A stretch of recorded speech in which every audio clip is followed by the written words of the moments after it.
जो जहां जहां बैठे हैं, हम अपने हनुमान जी के चरणों में प्रार्थना करते हैं, जाओ तुम्हारी भी बिगड़ी बालाजी बना दे।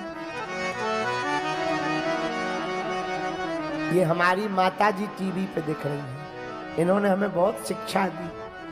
आज भी हमारी माता जी पैदल चलती हैं, बहुत सीधी हैं, साधारण है, आज भी हमको रोज समझाती हैं।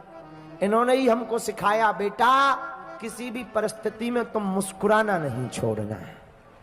हम जाते हैं लाखों रिश्ते, जब पैसा पास होता है टूट जाता है वो रिश्ता गरीबी में जो सबसे खास होता है।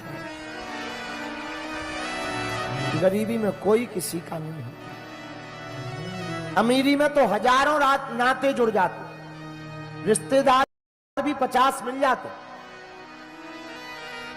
दूर दूर के रिश्तेदार अपना बना लेते, गले लगाते। पर जब गरीबी होती है, जब घर पर कुछ भी ना हो, पहनने के कपड़े भी ना हो, तब परिवार के लोग भी कार्ड नहीं देते हैं कि कहीं ये आ ना जाए और हमारी समाज में बेइज्जती ना हो जाए। भैया लोग अमीरों के घर जाते हैं, निमंत्रण कार्ड भी अमीरों के स्वीकार होते हैं, महंगे महंगे गिफ्ट अमीरों के बेटा बेटियों को दिए जाते हैं। गरीब की बेटी और बेटा की शादी में भी लोग जाना पसंद नहीं करते। जमाना बड़ा उल्टा है। आज भी भारत में लाखों लोग भूखे सोते हैं, गरीब का कोई नहीं होता, अमीरों के तो हजार होते हैं। गरीब के लिए तो कोई पूछता भी नहीं, भैया आगे भी नहीं बैठाते, खड़ा भी नहीं होने देते। कोई अमीर आ जाए तो तुरंत यही सिक्योरिटी वाले, यही कोई नेता अभिनेता आ जाए, तुरंत उनको वीआईपी करके आगे बैठा देंगे, सुरक्षा कर देंगे। दीनहीन कोई दिन भर से धूप में खड़ा रहे, पैदल चलकर आए कि हम बागेश्वर धाम की कथा में जा रहे हैं, भैया उसको पंडाल में तक बैठने को नहीं मिलता है।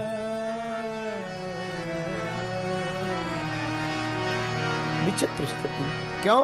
क्योंकि गरीब का कोई नहीं होता। हम दुनिया की नहीं अपनी खुद की बता रहे हैं। लोग हमसे कहते, हमारे सेवादार हमसे कहते, आप इतना क्यों थकते, आप इतनी रातों भर क्यों जगते, आप सबको क्यों मिलते। अब इन्हें हम क्या बताएं। हमें पता है कि जब हमने अपनी जिंदगी में गरीबी भोगी तब कोई साथ नहीं देता था, और हमारे पास लोग आशा लेकर आते हैं और हम उन्हें भभूति भी ना दे पाए, उन बेचारों के दिल पर क्या गुजरेगी। वो प्रभाव में, चमत्कार में, और बड़ी भीड़ देख करके वो बोलेंगे तो कुछ नहीं, पर उनका दिल क्या बोलेगा। भैया हमें हनुमान जी ने सिद्धि या चमत्कार अमीरों में के या ये में बैठे लोगों के पर्चा बनाने के लिए नहीं दी है, उनके लिए दी है जिनका कोई नहीं है, पैदल चलकर आते हैं, किराया उधार उठा करके आते हैं।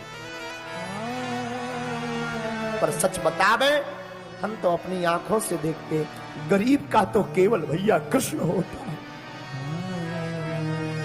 अमीरों के तो बेटा बेटी को लाखों के गिफ्ट दिए जाते, गरीब की बेटी की शादी में तो लोग जाने में भी कतराते हैं। बड़ा विचित्र जमाना है, बड़ा उल्टा जमाना है। हम जितने भी यहाँ प्रियजन बैठे हैं, आप लोग हमारे परिवार के सदस्य जैसे हो। भैया हम कथा कभी भी आपको श्रोता मानकर नहीं सुनाते, हम उतने वक्ता भी नहीं है, उतना हमें ज्ञान भी नहीं है, हमारी पढ़ाई लिखाई भी उतनी नहीं है। हम तो बस जो हनुमान जी का प्रसाद है, जो हमें गुरु जी से मिला, पर आप लोगों को हम शिक्षा देने के लिए हम ये बताना चाह रहे, मेरे पागलों, दुनिया में जिसका कोई नहीं होता उसका भगवान होता है, उसका प्रत्यक्ष प्रमाण हम स्वयं हैं, कोई दूसरा नहीं, उसका प्रत्यक्ष प्रमाण हम स्वयं हैं। हमने अपनी जिंदगी में 8 और 9 वर्ष की अवस्था में खूब भोगा। 13 वर्ष की अवस्था तक गांव में हमारी माताजी हमारा चंदन लगा देती थी और धोती पहना देती थी। जिस गांव में हम रहते ना, गड़ा गांव है हमारा, अपने हाथों से वो चंदन लगा देती थी और एक थैला दे देती थी। हमारे पिताजी कुछ करते नहीं थे, जाओ गांव से कुछ मांग लाओ।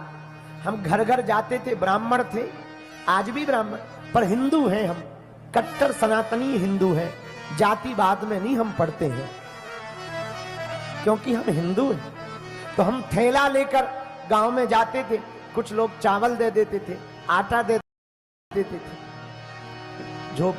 झोपड़ी में रहते थे, एक कच्चा घर था, उसी में रह करके उनको भोजन, तीनों लोग, हमसे छोटी एक बहन थी, बहन से छोटा एक भैया, उस वक्त का हमें आज भी याद है, हम भूलते नहीं है। आप सुनकर आश्चर्यचकित होंगे, जितने युवान बच्चे, युवान भाई, युवान बहनें बैठी हैं, हम हाथ जोड़कर भैया प्रार्थना करेंगे, कभी अपने बीते हुए कल को मत भूलना। चाहे जितने महान बन जाना, चाहे जितने बड़े बन जाना, बीते कल को मत भूलना भैया। हमें आज भी याद है, जब घर पर कुछ नहीं होता था, माताजी कहती थी, बेटा तुम घर से मुस्कुराते हुए निकला करो। सच बता रहे, 3-3 दिन तक भोजन नहीं होता, चावल की रोटी खाते थे। और हमको वृंदावन जाना था भागवत कथा पढ़ने, बच्चे ही थे छोटे से, तो वृंदावन जाना था भागवत सीखने। 2000 रुपया किराया हमें पिताजी को लगना था।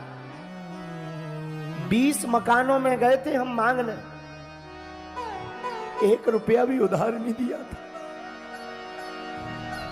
क्यों? क्योंकि ये गरीब है, चुका नहीं पाए। 100 रुपया उधार नहीं दिए थे। 2000 तो छोड़ो, 3-4 दिन तक भूखे प्यासे जिनके पास हम मांगने जाते थे, वो हमारे ही सामने रोटी खा देते थे, और हम बैठे रहते थे कि अब रोटी खा लेंगे तो सुनेंगे, शायद अब दे देंगे। सुनी नहीं। उन लोगों की बता रहे जो आज भी हमसे जुड़े हैं, हमने उनको आज कुछ नहीं कहा, ना हम कहते हैं, भगवान की कृपा है। लेकिन भैया वृंदावन के लिए भी 2-2 हजार रुपया नहीं दिया। क्यों? क्योंकि गरीब है। इस देश में कर्जा भी अमीरों को मिलता है, गरीबों को नहीं मिलता। कर्ज भी अमीरों को दिया जाता है। हमारी माताजी, हम एक एकांत में बिना लाइट का मकान रहता था, उसी में जीवन जीते थे। पर भैया हमारी माताजी ने एक शिक्षा दी थी, और आज हम व्यास पीठ से चिल्ला करके तुमको भी वो शिक्षा बताना चाह रहे। भैया हमारी माँ ने कहा था, बेटा भगवान के घर देर है लेकिन अंधेर नहीं। तू कभी इनको उल्टा मत बोलना। जिन्होंने तुम्हारा साथ नहीं दिया, तू कभी उनको मुंह मत चलाया कर, चुप रहा कर, मुस्कुराते हुए निकला कर, धन्यवाद दिया कर, और जा तू अपने बालाजी को पकड़, वो ही तेरी सुनेंगे। गुरु के चरण पकड़े हो, बालाजी के चरण पकड़े भैया, उन्होंने आज हमें बोलने लायक बना दिया। हम हाथ जोड़कर प्रार्थना करना चाहते आप लोगों से, भैया गरीबों का कोई नहीं होता, लेकिन तुम परमात्मा के चरण पकड़ लो, एकदम तुम्हारी जिंदगी में भी 4 चांद ना लग जाए तो कहना। एक दिन तुम्हारा जीवन भी अद्भुत ना हो जाए तो कहना, पर उनके चरण पकड़े रहना, उन्हें छोड़ना नहीं। और जितने अमीर यहां बैठे, हमने अपनी बहन की शादी में भोगा, हमने भोजन में भोगा। भैया हमारे जीवन में जब भी 2 रुपया चढ़ता है, हम इन सेवादारों को तो नहीं लगता, लेकिन हमारे पास जब भी 2 रुपया या 50 रुपया कोई चढ़ा जाता, हम सुरक्षित रख लेते। क्यों? कम से कम एक व्यक्ति का भंडारा बागेश्वर धाम पर हो जाएगा। लोगों को लगता है हमारा हवा बना दिया, अरे बाबा तो बड़ा है, बड़ा नाम है, बड़े बड़े मुख्यमंत्री चेला हैं, बड़ी बड़ी चीजें हैं। भैया हम आज भी वही हैं, कथा से हमें दक्षिणा मिलती है, इसमें कोई संदेह नहीं।